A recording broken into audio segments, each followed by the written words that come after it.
A new Tampa Bay Business Journal hits newsstands today. On the cover, you will see prominently featured a couple of beautiful stretch limousines. Editor Alexis Milner is here to talk about some of this week's big stories. And of course, the first one we're going to talk about is the impact the Republican National Convention is already having here in Tampa. Yeah, 2 years away, a week-long event. You'd think, oh, you know, we got time. But in fact, this is a big deal. And businesses, as we found out when we were curious, are planning now. And they're already seeing business. The limo driver that we mentioned was jumping up and down because he got a flood of calls and a whole lot of business once this got announced in middle of May. And what it means is, you know, there are lots of vendors and potential service providers.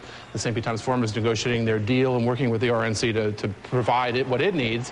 But already this is having a big impact. Now, there's some question about the cost of security and business interruption if there are blockades and things. But in the end, this is just a big deal for Tampa and already having some important results. It really, even 2 years out. Even 2 years out. Pretty amazing.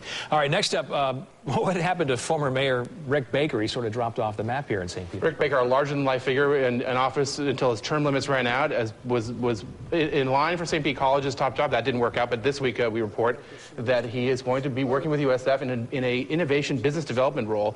He was involved with bringing SRI and Draper Labs to St. Pete, so his connections, and the thought is that he can develop sort of licensing and other kinds of spin-offs and perhaps create the next Google or Apple to come. Yeah, that's the goal. Certainly not the last we've seen of former Mayor And we Rick didn't Baker. think so, but Rick Baker is certainly a prominent figure and a coup for USF, I think. And next up, you've run a poll on BP and this whole idea of protesting the oil company at the local level. There's a lot of we had a very mixed bag out of the poll that's currently up on our sites. Do you support the protests of BP at the gas stations? Those are sometimes sole proprietors, and there's a lot of anger, built up dissension, and there was really mixed feedback about whether or not they should go to the protests.